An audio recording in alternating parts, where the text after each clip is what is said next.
आत्मा आत्मा में कोई कष्ट न हो,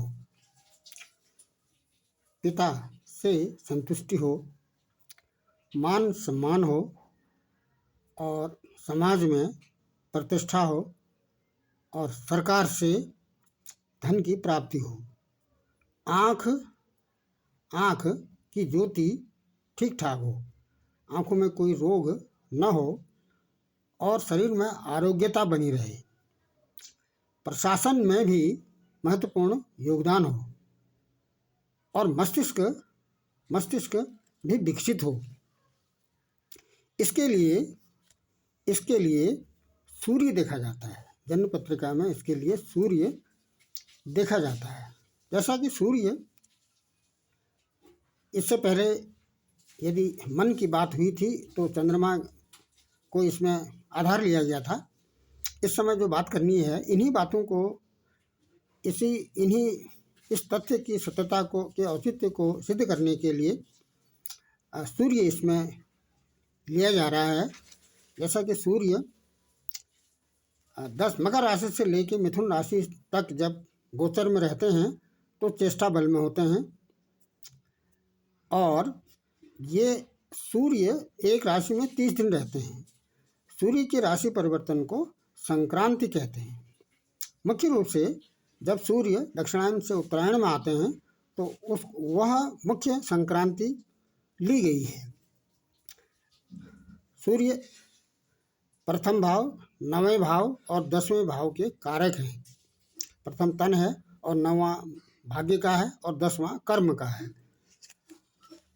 और 11 कुंभ का लग्न हो, कुंभ राशि का लग्न हो और उस जिसमें सूर्य बैठे हों, गुरु दूसरे और 12वें भाव में बैठे हों, तो ऐसे जातक को उत्तम योगी की श्रेणी में रखा गया है और वो दीर्घायु को प्राप्त करते हैं।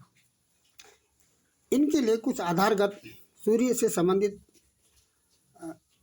तथ्य को स्पष्ट करने के लिए नंबर 1 सूर्य का भावगत विचार किया जाना है और सूर्य का राशिगत विचार किया जाना है और भावेश का विचार किया जाना है तथा सूर्य की अवस्था और सूर्य का फल, इनके आधार पर ही इस आत्मा में कोई कष्ट नहीं है या मातृपक्ष से या पिता पक्ष से हो या मान सम्मान हो या प्रतिष्ठा हो, सरकार की बात हो, जॉब की बात हो, आरोग्यता की बात हो या प्रशासन हो या मस्तिष्क का विकास हो, इनके लिए कुछ आधार लिए गए हैं। सबसे पहले भाव।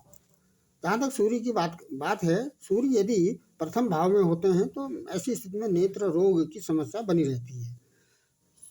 अगर सूर्य तीसरे भाव में हो, जैसे उदाहरण के लिए कोई एक जन्म पत्रिका ले लेते हैं, जैसे ये जन्म पत्रिका प्रथम तन, द्वितीयम धन, तृतीयम पराक्रम, सुख चतुर्थम, पंचम बुद्धि संतति, रोग ऋण शत्रु षष्टम और लाइफ पार्टनर और बिजनेस पार्टनर सप्तम भाव है और चित्र भाव है 8वां, भाग्य भाव है 9वां, कर्म भाव 10वां है, आय का भाव 11वां है और व्यय का भाव 12वां भाव है।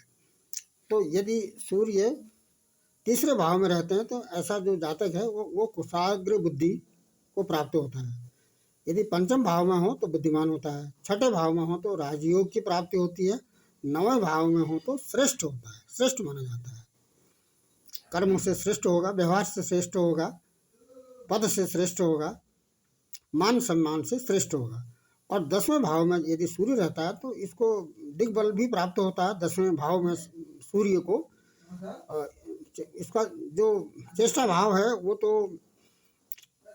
चेष्टा भाव की गणना राशि से होती है और यहाँ पर जो दिग्बल है वो 10वें स्थान में, 10वें भाव में, ये 10वां भाव है। यहाँ पर यदि सूर्य हो तो इनको दिग्बल प्राप्त होता है। तो ऐसी स्थिति में ये सरकार में इनका योगदान रहता है। दूसरा, राशिगत। यदि सूर्य मेष राशि में हो तो ऐसा जातक चतुर होता है और बुद्धिमान होता है।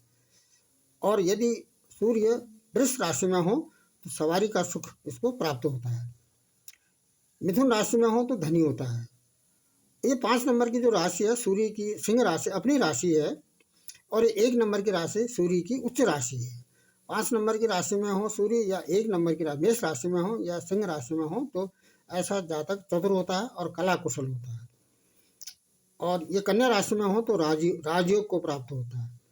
धनु राशि में हो तो बुद्धिमान होता है। धनु राशि 9 नंबर की राशि है। 9 का मतलब धनु राशि है। ये जैसा कि मेष है, ये वृष है, मिथुन है, ये सिंह है, ये कन्या है, और ये 9 नंबर की जो राशि है वो धनु राशि है। धनु राशि देवगुरु बृहस्पति की है। जैसा कि देवगुरु बृहस्पति सूर्य के मित्र की श्रेणी में आते हैं। गुरु और सूर्य में मित्रता है। तो यदि सूर्य बैठे हों 9 नंबर की राशि में, तो ऐसा जो जातक है वो बुद्धिमान होता है और धनवान होता है। 12 नंबर की राशि भी सूर्य की, गुरु की राशि है।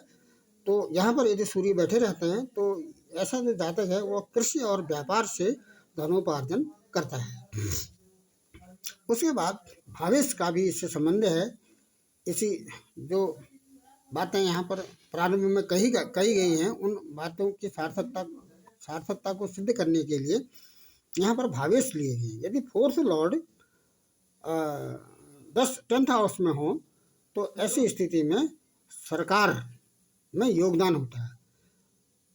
अब इसको कुछ जन्म पत्रिकाओं को लेकर इसको स्पष्ट करते हैं। जैसा ये 4th लॉर्ड है, यहाँ पर हम केवल इस यहाँ पर सूर्य की राशि देख रहे हैं, भावेश देख रहे हैं। तो यहाँ पर 5 नंबर की जो राशि है वह 4th भाव में है। 5 नंबर केवल हम सूर्य की राशि को देखेंगे तो सूर्य की राशि यहाँ पर ये 4थे भाव में है, और सूर्य स्वयं 10 नंबर के स्थान में भाव में बैठे हुए हैं। तो जब 4th लॉर्ड चतुर्थेश दसम भाव में बैठे रहते हैं तो ऐसी स्थिति में सरकार का योग बनता है, गवर्नमेंट का योग बनता है। अब इस दूसरे में यहाँ पर 5 नंबर की राशि यहाँ पर है, कहाँ पर है? एकादश में है। तो ये जो 5 नंबर की जो राशि है वो सूर्य की राशि है, सिंह राशि है, जो एकादश में है, 11वें भाव में है। तो स्वयं सूर्य कहाँ बैठे हैं? इसमें 2nd स्थान पर बैठे हैं। तो ऐसे स्थान में आय और व्यय बराबर होता है। अन्य बातें भी हैं इसमें, लेकिन यहाँ पर पॉजिटिव बातें ही ली जाएंगी सूर्य से संबंधित।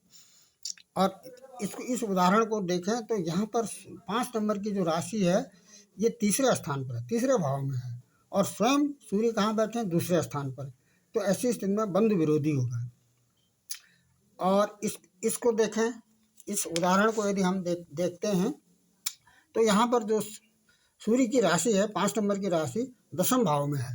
तो 10म भाव में बैठे हुए सूर्य की राशि 10म भाव में बनती है, और स्वयं सूर्य कहाँ बैठे हैं? सूर्य यहाँ पर 8वें स्थान पर बैठे हैं।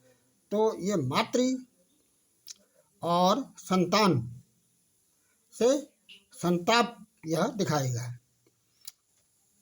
यहाँ पर सूर्य की राशि यहाँ पर भी ये 10म भाव में है, और स्वयं सूर्य बैठे हैं ये प्रथम स्थान पर बैठे हैं, प्रथम भाव में बैठे हैं। तो ऐसी स्थिति में क्या होगा? ऐसी स्थिति में क्या होगा? धन की प्रतिदिन वृद्धि होगी। इसको फिर से इसको देखा जाए, सूर्य की राशि 5 नंबर की राशि सूर्य की अपनी राशि है, सिंह राशि सूर्य की बनती है, जो इस जन्म पत्रिका में, ये प्रश्न का जन्म पत्रिका है, इस जन्म पत्रिका में सूर्य की राशि 10वें भाव में बनती है, और स्वयं सूर्य प्रथम भाव में बैठे हैं। सूर्य यहाँ पर प्रथम भाव में बैठे हैं। तो ऐसे में क्या होगा? प्रतिदिन धन की वृद्धि होगी। अब ये यहाँ पर फिर इसको यहाँ पर देखें तो 5 नंबर की राशि 2रे भाव में बनती है। 2रे भाव में 5 नंबर की राशि बनती है, और स्वयं सूर्य कहाँ बैठे हैं? इस पत्रिका में सूर्य बैठे हैं, इस पत्रिका में 3रे भाव में बैठे हैं, 3रे भाव में बैठे हैं। तो क्या होगा? ये व्यवसायी होगा। यहाँ पर देखते हैं, यहाँ पर सूर्य की राशि बनती है 11वें भाव में, 11वें हाउस में सूर्य की राशि बनती है। स्वयं सूर्य ये अपने दिग्बल स्थान पर बैठे हैं, 10वें भाव में बैठे हैं। तो ऐसी स्थिति में क्या होगा, मातृभक्त होगा और यह जातक धर्मात्मा होगा। यहाँ पर देखें, यहाँ पर यदि सूर्य की राशि 7वें स्थान पर है, 7वें भाव में है, तो सप्तमेश कहाँ, सप्तमेश सूर्य, हम केवल सूर्य की बात कर रहे हैं, सप्तमेश कहाँ बैठे हैं, स्वयं दूसरे स्थान पर बैठे हैं, दूसरे भाव। तो ऐसा जातक क्या होगा, इसका जो संबंध होगा वह बुद्धिमान स्त्री से होगा, बुद्धिमान पत्नी जो इसको मिलेगी वो बुद्धिमान मिलेगी। अब यहाँ पर देखें तो सूर्य की जो राशि है 11वें भाव में बनती है और स्वयं सूर्य बैठे हैं, स्वयं सूर्य बैठे हैं 9वें भाव में बैठे हैं सूर्य। तो ऐसी स्थिति में क्या होगा, इसको शास्त्र का ज्ञान होगा, धर्म का ज्ञान होगा और गुरुओं का सम्मान करेगा। एक अंतिम उदाहरण और देख लेते हैं। ये सूर्य बैठे हैं, सूर्य की जो राशि है वह तृतीय भाव में है, स्वयं सूर्य कहाँ बैठे हैं, स्वयं सूर्य प्रथम भाव में बैठे हैं। तो ये बातूनी, इस जनपत्रिका से यह बातूनी पत्रिका यह दिखाती है।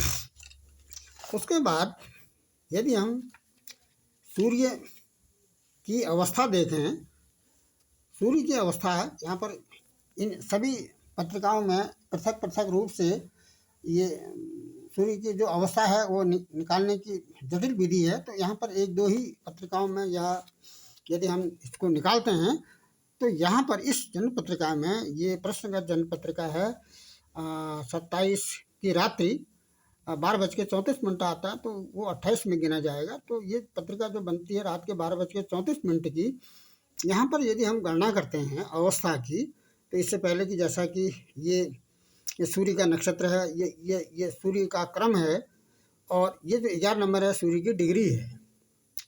तो इन सबको गुणा करते हैं तो 143 आता है। उसके बाद फिर ये 16, ये ईस्ट बल है, ये ईस्ट दंड है और ये नक्षत्र की संख्या है और ये है, ये जो 3 नंबर है यह इसका लग्न है, ये इसका लग्न है।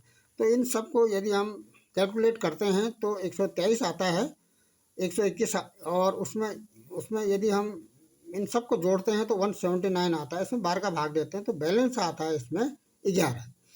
जब बैलेंस 11 आता है तो यह सूर्य की कौतिक अवस्था कहलाती है। जब सूर्य कौतिक अवस्था में होते हैं तो जॉब से धन की प्राप्ति होती है। अब ये जॉब एक तो गवर्नमेंट जॉब है, ये प्राइवेट जॉब है, स्थायी जॉब है, अस्थायी जॉब है। ये किस प्रकार का होगा, इसके लिए इसका बल देखा जाएगा, बल योग देखा जाएगा। तो क्या करते हैं, ये जो बैलेंस 11 आया है तो 11 को 11 से गुणा कर देते हैं तो इतना आ गया, इसमें 2 जोड़ देते हैं। 2 का जो अंक है वह इसका अक्षर नाम है और इसमें 12 का भाग देते हैं। जितना बैलेंस आता है उसमें फिर सूर्य का, केवल हम यहाँ सूर्य का निकाल रहे हैं तो सूर्य का जो मान है वो 5 आता है तो 8 हो गया, 8 में 3 का भाग देंगे तो बैलेंस 2 आ जाएगा। तो इसका जो बल है, कौन सा बल, सूर्य तो इसको जॉब दिला रहे हैं लेकिन पूर्ण रूप से ये चेष्टा में है। क्या होगा, इससे अल्प फल होगा, पूर्ण रूप से गवर्नमेंट जॉब नहीं होगी। फिलहाल सरकार से तो पैसा मिलेगा ही।